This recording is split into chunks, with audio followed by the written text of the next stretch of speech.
Hello, welcome to our Facebook Live presentation, Navigating the Challenges of Caregiving, the Legal and Financial Aspects.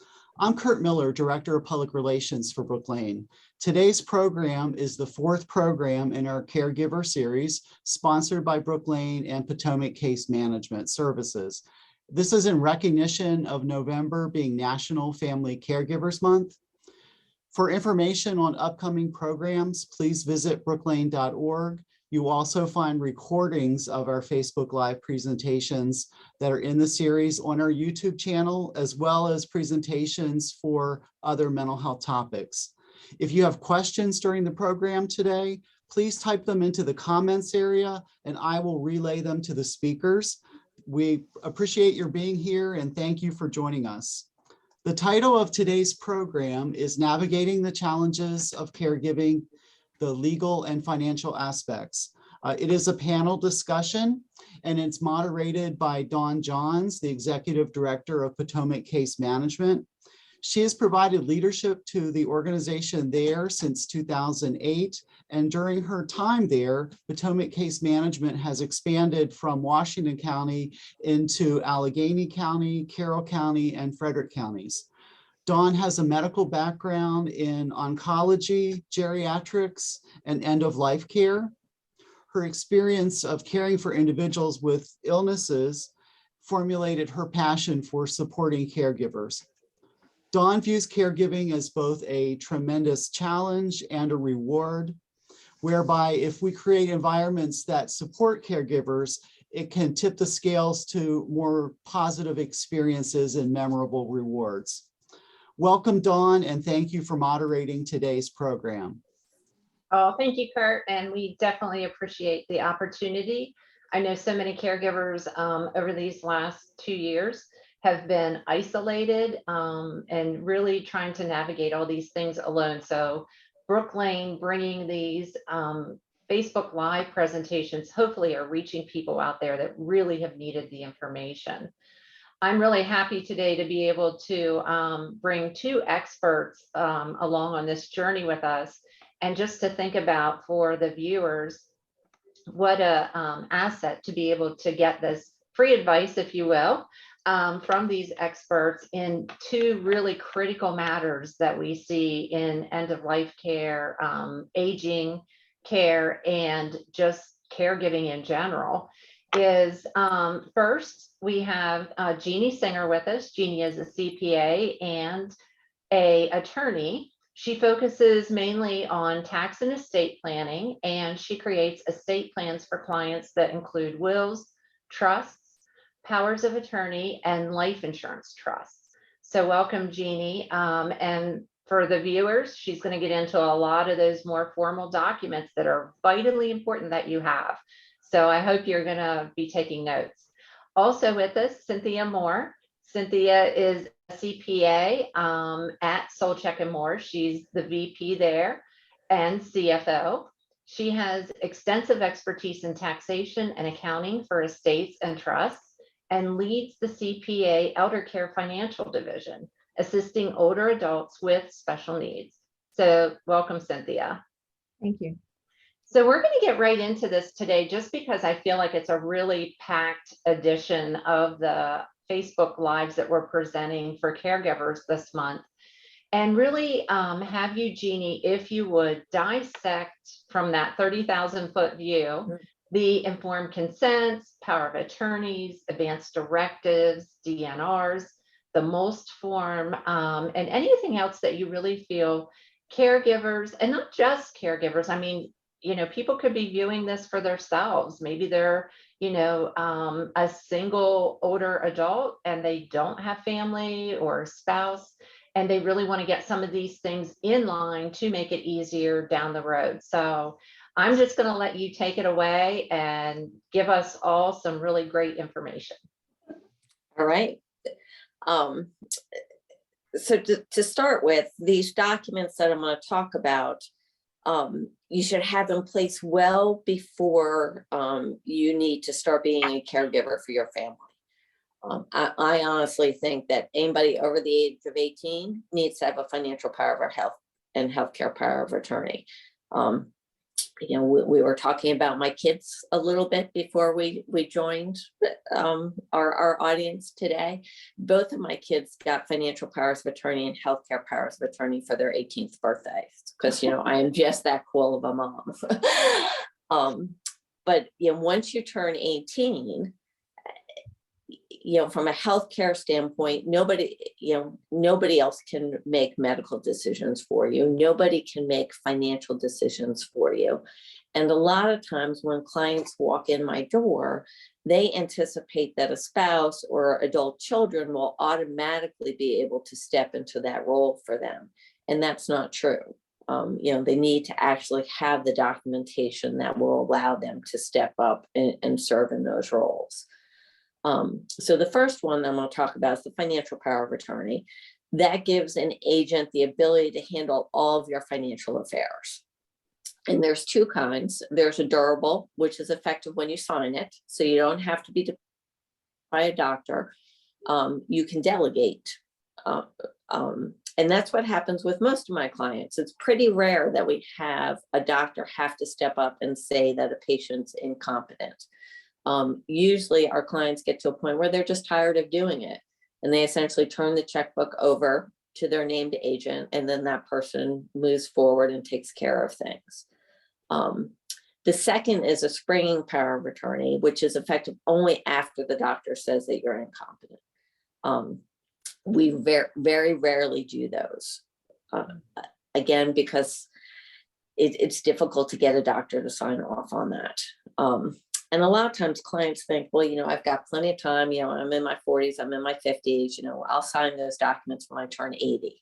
And for okay, we go through that natural life progression and we don't need the documents before then.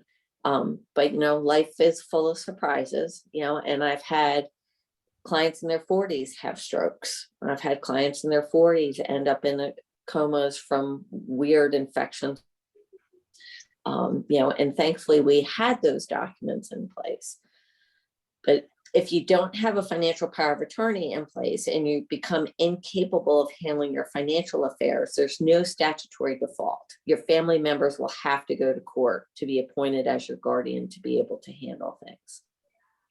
And that's an already emotionally draining time, one more stress factor that is easily avoided. You know, so for a lot of clients, I tell them, you know, think about the financial power of attorney like your homeowner's insurance policy. We hope we're never going to need it, but if you have it, it's going to be expensive to fix, you know, because we'll have that entire court process. And what 2020 has shown us is the courts aren't always going to be open and available for us when we need them. You know, COVID, I thought I was a morbid estate planner, and 2020 taught me really morbid enough when doing some estate planning. At one point, I had mom, dad, and their son that was named as their alternate on their financial power of attorney, all on vents in the hospital. And son lives 8 states away. So sometimes if we name the son that's here, you know, we'll go down to that second alternate because it's more likely, you know, that all 3 of them are in the car together going out to dinner and there's an accident and that something happens. But, you know, for a son that was 8 states away, it never occurred to me that I would need somebody behind him. So in a very emotionally trying time, the healthy brother was put in a more difficult spot because he was really unable to take care of some things that needed to be done for mom and dad because we didn't have that legal documentation in place. So again, financial power of attorney, if you're over 18, you should have one. If you're a Maryland resident and your power of attorney was done before 2010, Most likely it's invalid. There was a significant law change in Maryland in 2010. The intent was not to invalidate all existing powers of attorney, but unfortunately the General Assembly tripped over themselves a little bit while making the update, and many pre-existing documents are no longer accepted by some of the banks or by the title companies. If you're a Pennsylvania resident, there was a similar change in 2016 that pretty much invalidated, they were a little bit more aggressive about invalidating prior documents. The counterpart to that is a healthcare power of attorney. In Maryland, we break it out into two parts. So the first part, you name a healthcare agent who makes decisions for you in the event you're unable to. So the catastrophic type event. The second part is what everybody usually thinks about. It's the living will, where you get to say whether or not you want to be on a respirator or feeding tube, if you're terminal, if you're in a coma, if you have an end stage condition. You don't necessarily need to do both parts. So when my 18-year-old kids signed their healthcare power of attorney, they just signed a document that named my husband and I as their agents. At 18, they weren't ready to do the living will part, and that was fine. But once they turn 18, we're not allowed as parents to talk to them about things. In most states have a default for that. So if you haven't done a healthcare power of attorney, and I'll use Maryland as an example. Maryland's got a default for who they call your healthcare surrogates. And for a lot of families, that's okay. The default under the statute is who you would pick to make your medical decisions anyway. That is not always the case. At one point, I was talking to a gentleman client. I had been doing work for him for 20 years. He's a little ornery. He didn't want to sign a healthcare power of attorney because he figures he's got decades yet and it's not going to be an issue. And he's got 3 adult kids. And I said, well, that's fine. As long as you think the 3 kids as your default surrogates will be able to make decisions for you. Since you're not married, you don't have a spouse. The spouse would be primary. He's like, oh no, I'm married. We've been separated for 30 years, but we just never want to go through the process of getting a divorce. And I said, well, then she's in charge of your health care. So we signed a healthcare power of attorney later that afternoon. It was one thing to not actually go through the financial expense of divorcing her. It was another thing to find out that she would be the one who would be making healthcare decisions for him. And for a lot of families, leaving the kids as the default as a group is not necessarily a good option. I'm the oldest of 6. I love all my siblings dearly. We have not agreed on anything since 1972. My father refuses to sign a document because he's 83, but has decades yet to go. So he doesn't understand why we're worried about it. I'm like, all right, but just so you know, it's going to be a free for all. I actually want to jump in here because that was a question I wanted to make sure that we covered whenever you mentioned about the gentleman with the 3 kids. And exactly who gets to make that decision if there isn't a healthcare power of attorney? And if there is a healthcare power of attorney, does it need to say and or? So for the financial power of attorney, it's really important if and or. Healthcare power of attorney, it's a little less important. If you say and, but one of the kids is from San Francisco and is in a plane flying home because you were rushed to the hospital, the doctor's not going to wait till they land and they're back within cell service again. They're going to talk to the child that they have in front of them. As soon as you land and you can call in, then they'll go back to and. But if they can only reach one, they'll do or first. Yeah. Okay. And I strongly recommend that clients consider skill sets when deciding among agents as opposed to age or gender. Even though, to be slightly sexist, I've been doing this for 28 years. From a practical standpoint, the daughters almost always end up as the healthcare powers of attorney because we are more likely to be the ones that are going to the doctor's appointments and paying attention to that aspect of our parents' life. We do have a lot of clients that give the healthcare power of attorney, and in Maryland, it's called the Living Will and Advanced Medical Directive. That they get that confused with the Maryland Order for Life-Sustaining Treatment, the MOLST form. So the MOLST form used to be a do not resuscitate form. And I lose track of my years anymore, but I want to say it's been about 10 years ago that the General Assembly replaced the DNR with the MOLST form. And made it much broader. So the old do not resuscitate form was really that, a do not resuscitate form. The new Maryland Order for Life-Sustaining Treatment gives you a broader range of options. And it covers everything. Do you want antibiotics? Do you want, if you're in a facility, do you want to be transferred to a hospital? Do you want blood transfusions? A whole range of things. It's a document that can only be done with a doctor, or a licensed medical provider. So a doctor or a nurse practitioner inside the practice. And another key difference for families to keep in mind, if the paramedics are called to the home and you have an advanced medical directive, paramedics don't even look at it. And in Maryland, there isn't a mandated form. On the Attorney General's website, they have a suggested form, but it's not a mandated form. And so them not looking at it is probably a good result because, there's two of them. One of them has to drive. We don't medic taking the time to try and legally interpret a document that they've never seen before. We want them doing what they're trained to do. The MOLST form, on the other hand, is a check the box option. So it's something very easy for the paramedics to hang on the wall of the ambulance so that the paramedic that is treating you can be looking up and down at you and at the form to see what they're allowed to do and what they're not allowed to do. But particularly when the document was first enacted by Maryland, we had some families that had DNRs and they were not grandfathered, they were just done. Or they had advanced medical directives and they were very upset that the paramedics use life-saving procedures as their loved one was being transported to the hospital.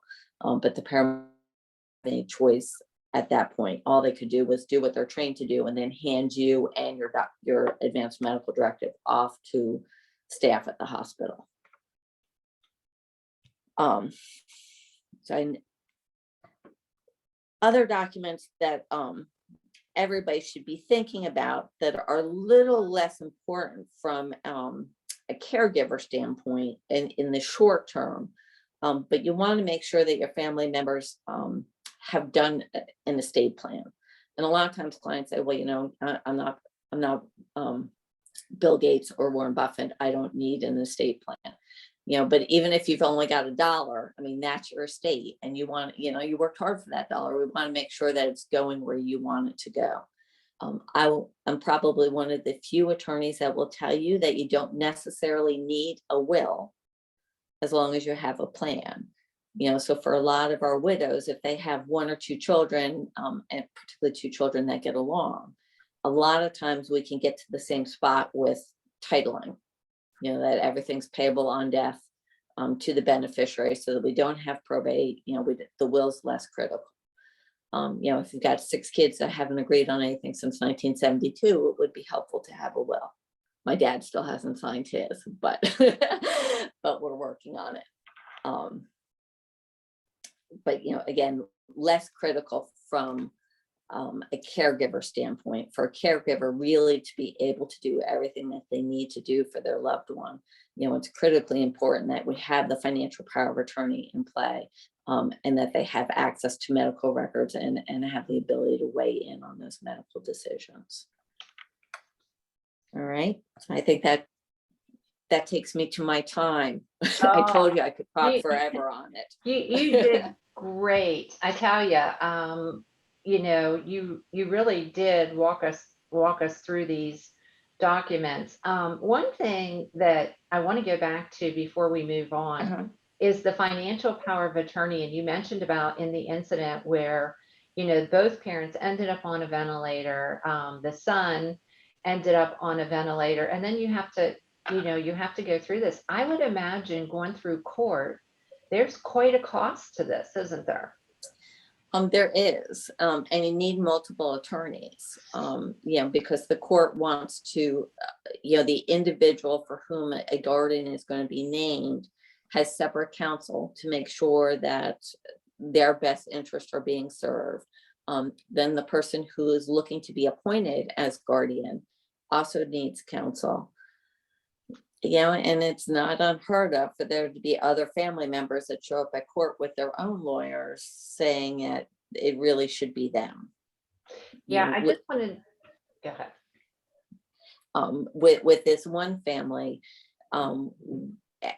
after about a week, we convinced the facility, the hospital that the son was in, he started to improve a little bit, enough so that we could have him sign a document naming the financial powers of attorney that I do give an agent the ability to appoint a successor, so that the sick son was able to appoint his brother to step up and serve during his illness. And that facility cooperated with us and provided a notary and a witness so that we could get that signed. So we had about a week of a lot of stress before we were able to get a document in place to give somebody the ability to step up and start handling things. Yeah, I just wanted to bring that up. I know I've been involved in a couple of these trickier cases myself, and just for people to think about, well, I'm not there yet. I don't want to think about it yet. I don't want to do it yet. I think it is of value for them to hear. But if you don't, and something like this happens, it's going to come at a huge cost. So if you're concerned about saving money, you've now just ended up costing yourself or your estate or whomever a lot of money and undue stress, as you just said. I mean, that was a week of, really strong stress. The other part of that is, I again have seen this over the years where families just don't think about, yes, you've been cohabitating with this individual for the last 20 years, but you have no legal documents with this individual. And, working with them through oncology, end of life care, and now in mental health as well, is really kind of saying to them, but you understand they're really not going to have a say here if something happens to you. I think that that's the other thing that sometimes people miss. Yeah, and sometimes it's not even just to say, as much, because it's not unusual for the kids to be a little bit cranky in that situation, and for them to be trying to deny access in addition to not having a say. So we want to make sure that we have documents that make it clear that at the very least they should be granted access, even if they're not granted a say. Yeah. And, all right. And just one last thing, and my apologies, Cindy, but when you're naming your agents, I tell clients to really think about it in that worst case scenario. And think about it kind of in 5-year bites. If I got hit by a bus in the next 5 years, who do I need to be doing this for me? Because that I mentioned before, I guess he was late 40s, ended up in a coma for 6 months, had named his 23-year-old son as his financial and his healthcare power of attorney. And thankfully there were uncles nearby that were able to give guidance and direction to the son. But clearly as soon as my client recovered, we kind of updated the documents, recognizing that life can happen, and the 23-year-old doesn't necessarily have enough life experience just yet to be thrown into the deep end of the pool in a situation like that. Yeah, this all gets very complicated very quickly sometimes. And I know even with the healthcare power of attorney, sometimes, we have said to individuals, this might be your best friend. It might not be your daughter that lives in California. Not meaning that you're cutting your daughter in California out, but your best friend's there with you all the time. And so, yeah, it's really trying to have some of those difficult conversations. On Tuesday, I can remember the very first time that I walked in to my parents' home and I said, okay, let's talk about advanced directives. And they were totally put off by that gesture of my goodwill of wanting to get this all taken care of. I think it is one of those things that we have to keep revisiting with family members when they put it off. And sometimes they have to hear the horror stories of other families before they do, finally accept, okay, well, maybe since you do this all the time, you do know a little bit more about it than we do. Yeah. So just a great topic. So let's kind of change gears just a little bit and move over to you, Cynthia, with talking about some of these more, the financial aspects to all of this, the care that's going to happen, what kinds of things they need to have in place. If you do end up on a bed, who's paying your bills for you if you have never made those kinds of plans. So let's have you give us some guidance. Certainly. I can give you a lot of experience here that I've had that when you're looking at managing somebody's assets, the main thing you need to do is try to consolidate those assets. You don't want to have 5 different banks, 3 different brokers. You've got some things in your safety deposit box, some things in your drawer.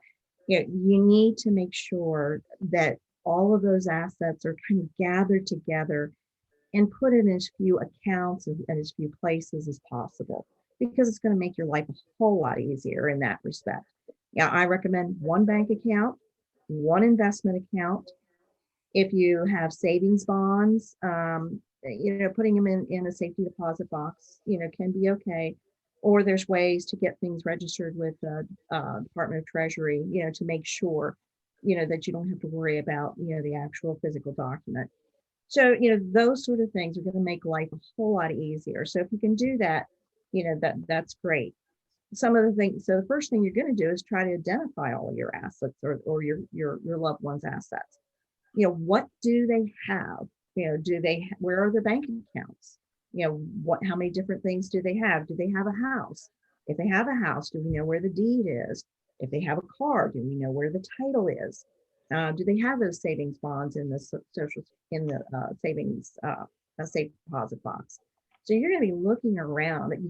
You're acting as a sleuth. I find it that I'm the detective, and I found very inventive ways to figure that out, because a lot of people that I have been brought in to help take care of their financial affairs, I don't have anybody to ask. They maybe are already incapacitated, or they can't really help me much. So my first place I'm going to look is I'm going to look on a tax return. Are they getting interest? Are they getting dividends? Okay. That's going to tell me where their bank accounts are, or if I can find the actual tax documents, the 1099s that they get. It's going to tell me if they have maybe an annuity out there someplace. And then I'm going to check their mail. If I can, I usually have their mail forwarded to me. And, that's really kind of taking over major. And then some people don't want to do that. But if you can, you just get the mail forwarded to you and you just start looking and seeing what statements are coming in. Oh, I got a statement from this bank. Oh, I got a statement from that annuity. Oh, they've got a pension over here. They're getting a check from, not direct deposit, but they're getting a check from so-and-so. So it gives you an idea of what's going on. And then you go through the process of, once you go through, you're getting these assets identified, you're going to make a list. Just because you got to get organized. Biggest thing, you got to get organized. So what do they have? Okay, they have bank account at such and such a bank. Here's the account number.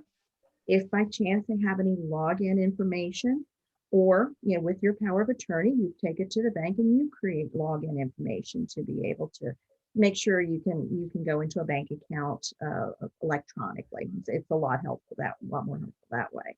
So you're going to have a list with those things, everything they have that has any significant worth. If they've got a few little collectibles over, in their curio cabinet, no, don't worry about that. That's not what I'm talking. I'm talking the big things, the things that are worth something. And you make sure, again, to identify account numbers, what bank, passwords, logins, all that information. Again, you try to find that title to the house, and how's it titled? Is it titled correctly? Or does it have a late husband's name still on it? Possibility. So you're just going to go through, look for these assets. The other thing you're going to look for is for debt. What kind of debt do they have? Do they have a mortgage? How about credit cards? car loan. So sometimes if you're looking at their bank account, that might give you a clue what kind of checks, what kind of disbursements have happened out of their checking account. That might give you, again, a clue of what is it they have out there. Statements coming in from different entities. You're going to think like, okay, here's the debt I've identified. So you want to make sure you do that. And again, writing down what account numbers, who they pay, maybe the monthly, payment, maybe some little specifics about that. So you know what's going on in that respect. So, you've got to make sure that you have taken control of their financial affairs fully if you really, really want to do it right. Now, I can tell you sometimes it's hard to get people to give up that control. My own mother, I love my mother dearly, but she and I argue a lot about, no, Mom, I'll take care of that. Don't worry about it. But she'll take care of it. And then things get, messed up once in a while, but that's okay. We deal with it. So make sure you try to keep, if the person is still capable, try to keep them maybe involved in some way. So they might be more apt to give up the control to you, to let you take the reins on that. And I can tell you sometimes it's hard. The credit cards, the one thing you might want to do is close all the credit card accounts. Normally when someone is at that stage, that age, you do not need a credit card. If you do, there's some sort of financial issue. Maybe there's other things that we can think of to do. If you need a card, something to be able to go out and make purchases for them, you can always have a debit card. Once you get things established with your financial power of attorney, taking it to the bank, you can have that debit card to help take care of those things. And you really don't need those credit cards floating around. Another thing you might want to do is you can actually, go on to Experian, and go in and look and see, what's out there as far as their credit report is concerned. But again, getting those credit cards closed, because what that does is it helps make sure they're not going to be someone taking advantage of them financially, because that is a big thing. I don't know how many people I have had that have been financially abused by not just strangers, but neighbors, kids, grandkids. It's really sad. It's out there, and you really have to help protect the person you're taking care of. You got to help protect their assets.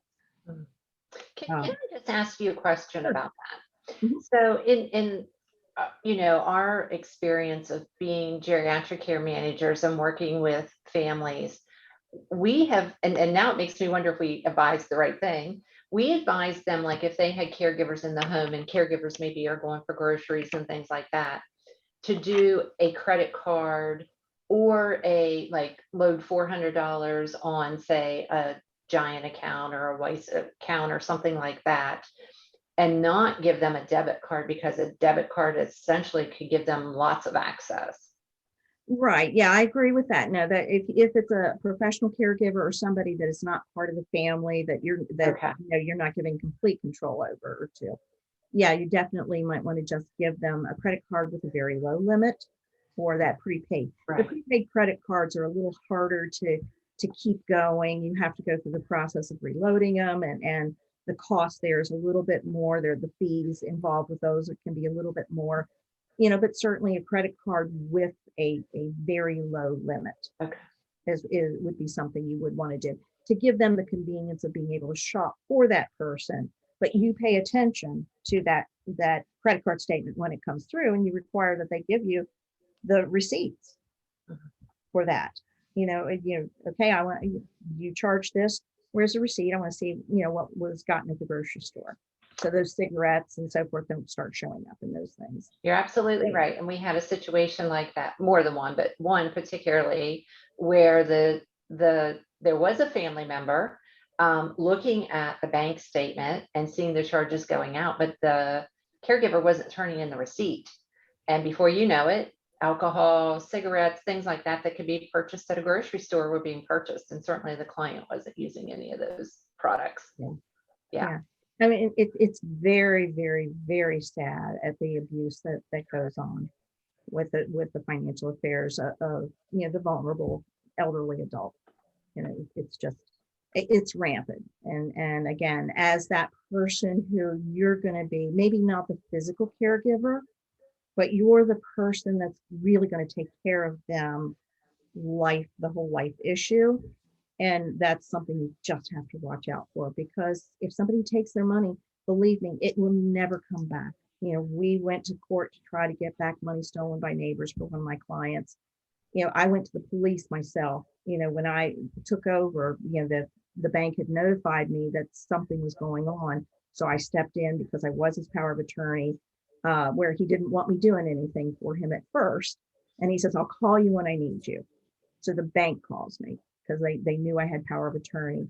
And by the time it was done, I identified at least $40,000 that these neighbors had gotten. I went to the police. They filed a report, went to court 2-3 times. I don't know how many times it was, and never saw a penny of refunded out at all. One of the ladies, I think she pled guilty. The other ones, nothing ever came of it. Don't know what happened there. Jeannie, you probably used to more of that kind of thing. It's just sad. There's no money, no way to get it back, and that's $40,000 that was lost. That could have been used for his care. Yeah.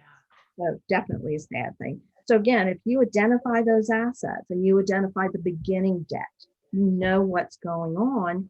You can track it all. What's going on? It's like, yeah, here's my bank account. Here's my their investment account, their bank account, and I'm going to pay attention and I'm going to keep track of everything that goes in and out of those accounts. Here's the debt I'm starting out with. I don't want any more debt, and I'm going to pay this debt down as needed. And nothing, I don't want anything else showing up. So I'm going to pay attention to what's going on with their credit also. So you've got that.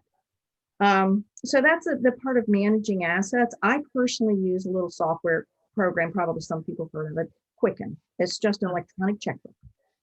There's others out there, but that's how I track, the clients that I take care of. I just keep an electronic checkbook for them. So I keep track of every single penny that goes in and out of their bank account, every single, not transaction per se on the investments, but interest coming in, dividends coming in. If there's anything being sold, that's definitely something that you need to do to make sure that your above and beyond approach of what's going on with your financial affairs. And that's what you want to be. You want to make sure that nobody could question what it is that you're doing. So, and in reality, if you are doing it that way, you shouldn't care if anybody's looking. exactly. It's like, here it is, whatever you want to see, I've got proof for. And you want to keep, I'm sorry, I know a lot of people don't like paper documents, but I have a whole file of here's every invoice that shows what I spent money for this person. I've got paper documents for it. I've got every bank statement. I've got every investment statement. So, I make sure that I cross my T's and dot my I's in that respect. So, the next area, we were going to talk about is, how are we going to pay for things? How are we going to manage that part of it? We've identified the assets. We've identified the liabilities. We've tried to consolidate as much as possible, into as few accounts as possible, because we don't want to have to look at everything, all different things in different banks. I had one lady, she came to me. She knew she was going to have issues. Her health was declining. She wanted me to be power of attorney. And God bless her, she had like 5 different banks. And mostly it was CDs at the banks, but I had like 3 or 4 different checking accounts and so forth. And just kind of tried to consolidate the best I could, with those things. So there was less to keep track of. So now we're going to start managing the money itself. What are we going to do on a regular basis? Well, the first thing you need to do is kind of identify and create a budget. What kind of income do they have coming in? They might have Social Security. They're going to have maybe a pension coming in, maybe an annuity payment coming in. I'm not going to talk about, I'll keep IRAs or investment income a little separate because we have choices on that. But the Social Security, the pension, the annuity, the payments are what the payments are. You're probably not going to get any more or any less based on anything you do. So that's the money coming in. That's our sources. Then we're going to go through and we're going to identify what kind of expenses we have. They might be loan payments, real, if they still have a home and they're in the home, you're gonna have real estate taxes. You're gonna have utilities, cable bill, different insurances. You wanna make sure you identify all their insurance bills that might be coming in to make sure that we've got that taken care of.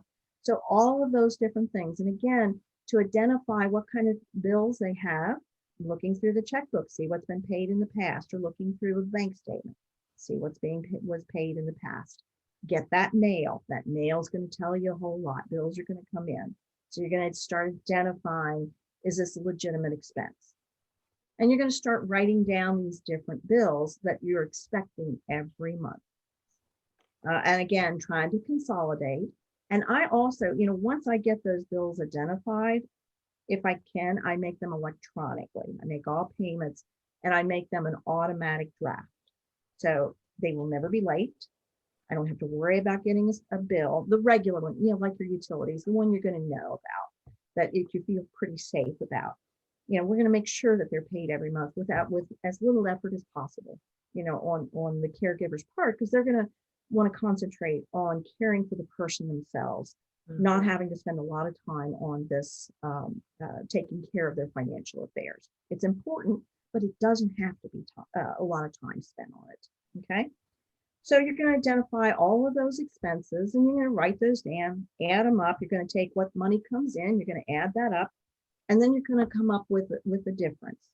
This is either going to be, here's what I have left over for their care, or I even have a shortfall in that respect. I've had some people who are living beyond their means just starting out. So, we're going to just identify, okay, these are the money we definitely it comes in every month, and here are the expenses I know I have to pay every month. You can just take an average of utility bills, doesn't have to be exact amounts, just nice, even average amounts. Okay. So then you're going to go and you say, okay, I've got care now that I have to pay for. What can we afford to pay? And what other assets do we have available to start pulling from? And that's the things you're going to start having an IRA, that you can start drawing from. You might have other investments, a nice investment account that is not retirement funds. It's just outside retirement. And maybe you're going to pull some money from that to help fund the shortfall for their regular expenses and or the care that has to be provided.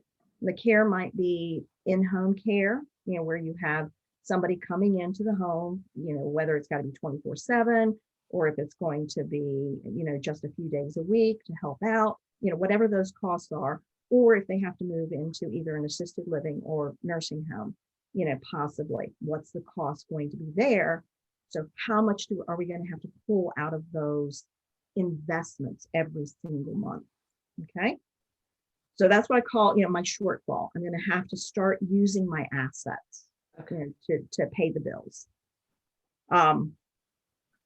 And the other thing is, this is just a quick thing. I won't get into taxes too much, but I wanted to say that whether you pull out of retirement or IRA investments, or you pull out of non-IRA investments, everybody says, oh no, leave the IRA for last because it's taxable. Not necessarily leaving it for last. What you don't want to do is have all these wonderful medical expenses that are deductible or lower tax brackets that are there and available, 10% the lowest bracket, or you even have a standard deduction, if nothing more. We don't want to lose those every year. So sometimes it is good to create some taxable income every year to help use up some of those deductions that are either you deduct them this year and they're just gone. So I can offset some income with these deductions, or I was like, okay, I'll pay 10% tax on it. It's very low. All right. So again, depending on your needs, you might take a mix of money from IRAs and a mix of some from non-IRA money.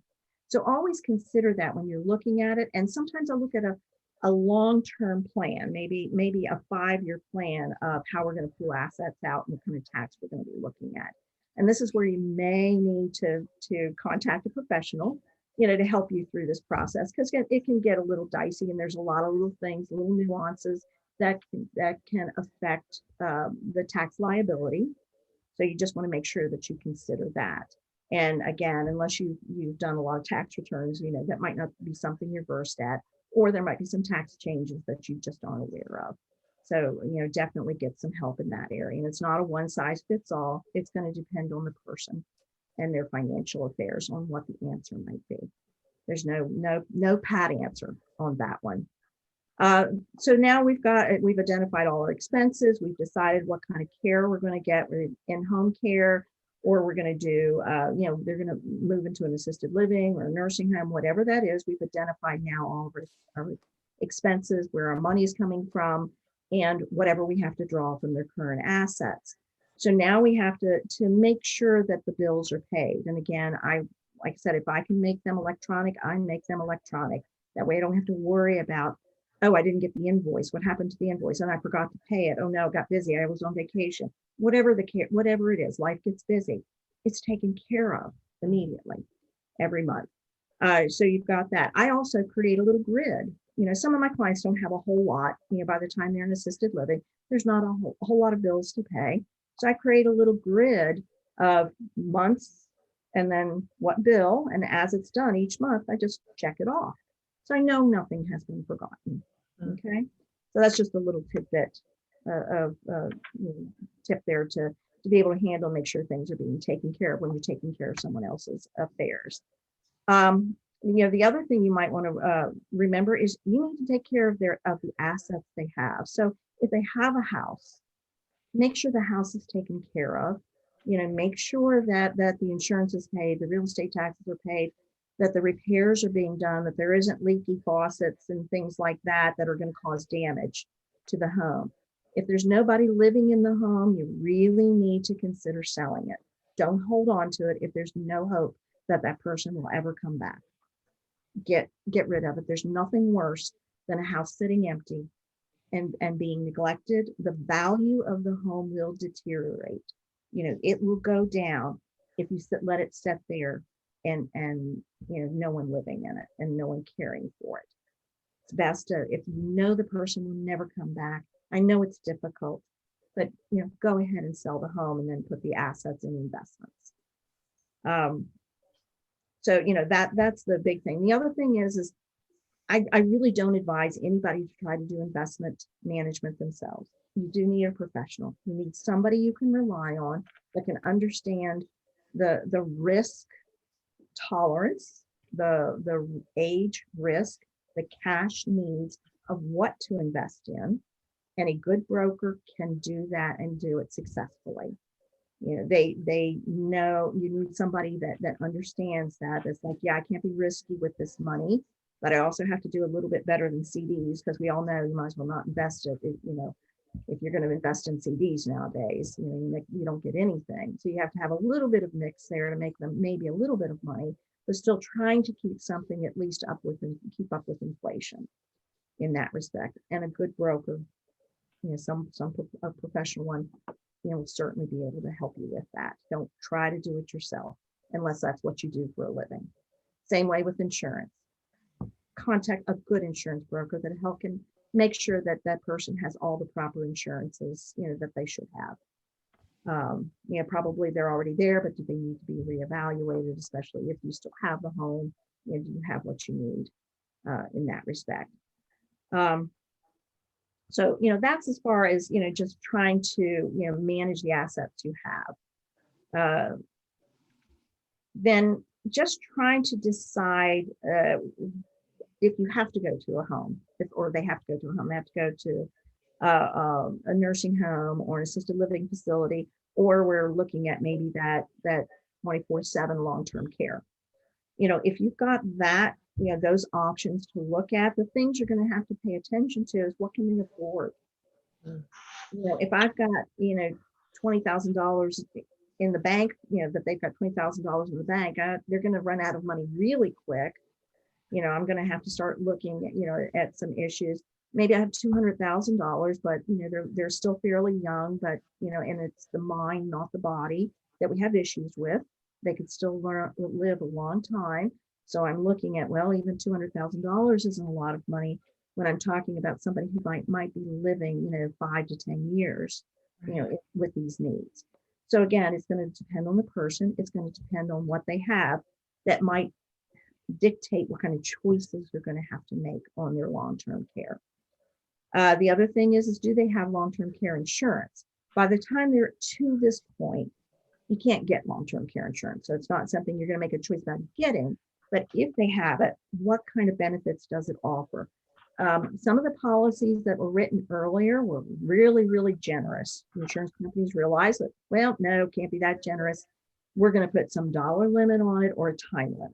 So you want to look and see what that is. So, if they're just in an assisted living facility and you see that we might be in an assisted living facility for a while, but then we know we're going to have to go into a nursing and there's only 24 months worth of benefits. Maybe you wait a little bit longer till the possibility of being in a nursing facility where the costs are a lot higher. So that long-term care insurance can be a bigger benefit for you. Sometimes it's a guessing game, but again, you just have to make some decisions about that and look and see what's going on as far as health and the life expectancy of the person. Don't want to be morbid. Again, like Jeannie was saying, sometimes you just have to think of those morbid issues. When do I think that they're going to pass? It's something hard to look at.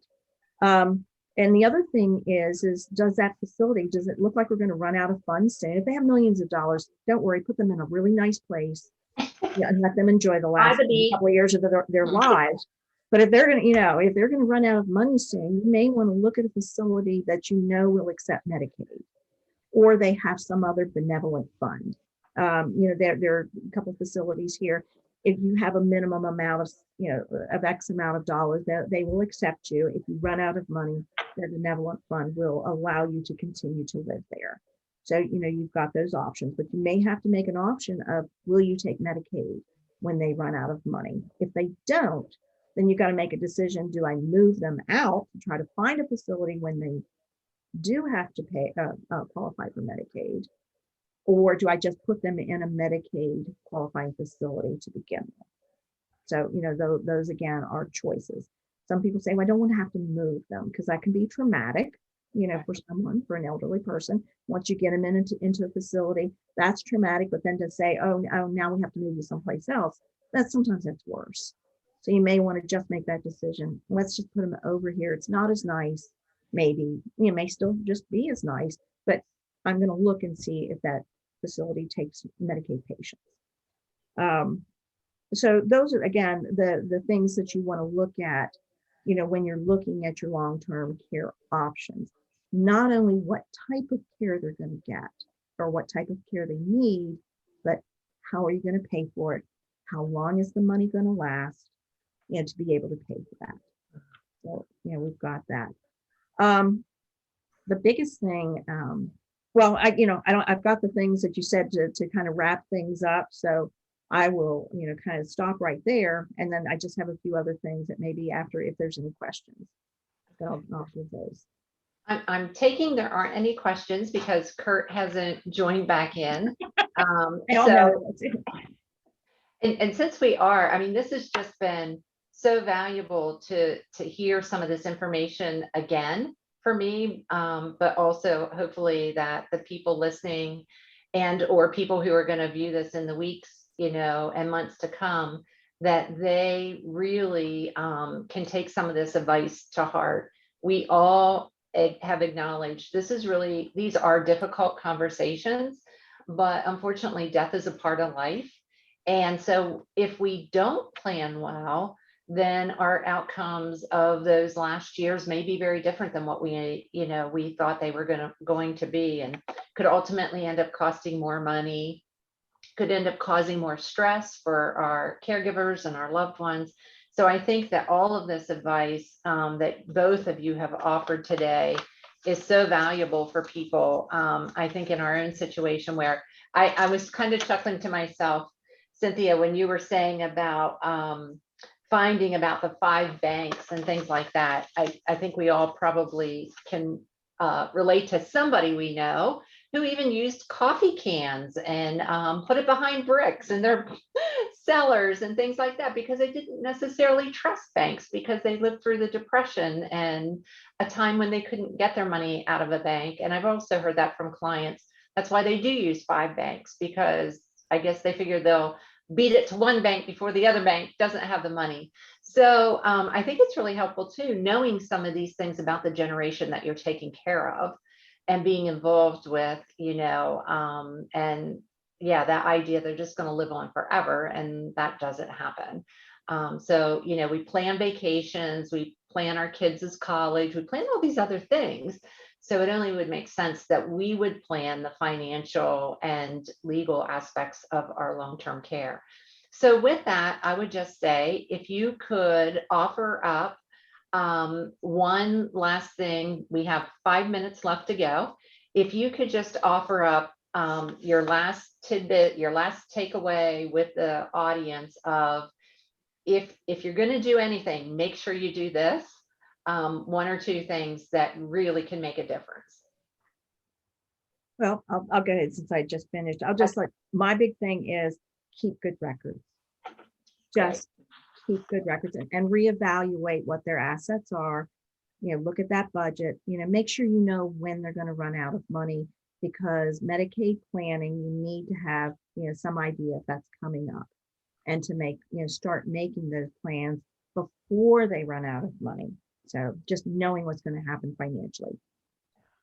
Great. Jeannie. Yep, and I'm just going to tag something onto that. I tell clients that they really need to start doing the planning 12 to 18 months before they think they're going to run out of money. And then they really have to start the Medicaid application process 6 months before they're going to run out of money. For anybody who hasn't gone through that process, there's work that's involved. You need 5 years worth of bank statements, all kinds of personal stuff, DD 214s if they were a vet, birth certificates, marriage certificates, death certificates, stuff that takes time to accumulate. And in many cases, we have to go back to the state agencies to request copies, or we have to go to the banks to request copies, and all of that takes time. And then the Medicaid application piece itself takes time. And I agree with Cindy that one of the most important questions you want to ask the facility is, are they a Medicaid eligible facility? Because not only is it traumatic for the individual, particularly if they're suffering from dementia, to have to move, but your options for moving from a non-Medicaid facility to a Medicaid facility are greatly limited. And while the quality of the nursing home facilities in Washington County has improved significantly in the last decade or so, there's still a few that you probably would not want your family member to have to go to. And they are typically the beds that are available if you are going from a non-Medicaid facility to a Medicaid facility. Once you're in a Medicaid facility, if you're private pay, they can't kick you out if you're going to convert. So sometimes it's better to pay a little bit more upfront and know that you've got a good bed waiting for you when you need it, than to try and penny pinch and end up someplace where you really don't want your family member to have to be. But my takeaways are, you really want to have the documents in place. You would like as much information as possible, but again, I've got an 83-year-old father, so I recognize that generation doesn't share information well. But we've at least now stressed to him the importance of his keeping good records and keeping them in one spot in the house, so that if something does happen, we've got a starting point and we're not digging through, the 4,000 square foot house trying to figure out which drawer the bank statements might be in. And clients, and I tell families that they need to be realistic about this. Just about every family that walks in my door says, well, we're going to keep mom and dad at home as long as possible. And I had one wife, she maybe weighed 100 pounds soaking wet. Husband was 250 pounds with limited mobility. And she's like, well, I'm going to keep him home. I think I can provide care for him at home. There's no possible way that she can provide care for him at home. And it took a little bit for the family to kind of get their head wrapped around that mom caring for dad in the house on her own was not a realistic expectation. But it's hard. Yeah. You know, we all want everybody to stay in their house as long as they can, as long as it's safe for everybody. But as soon as it's not safe for somebody, and often it's not safe for the healthy spouse, you know, then we need to go to plan B. Great advice. I just want to end with one thing, since it is Veterans Day, and you brought up about the DD 214. I know that we have so many times that generation, they are very private. They're even private about what they experienced in war. They don't look at, sometimes I deserve anything back for that. And when I was doing my graduate work in geriatric care management, my husband's grandfather allowed me to interview him. And it was the first time anybody in the family heard anything about his war experience. And I documented all of that and gave that to the family when he passed on. So sometimes we can approach these really difficult conversations in very gentle ways. It's just, you know, how we go about that sometimes, but certainly veterans are, you know, so appreciated. And sometimes they're really eligible for more things than what they ever realize. Yeah. So I think we're But at our time, Kurt, right? Yes, we are. Okay. Thank you both. This was such a pleasure. And hopefully the audience, and like I said, the people in the future to view this really get a lot from it. So thank you very much. Thank Right. you all so Thank much. you. Take care. Thanks. Bye. Bye.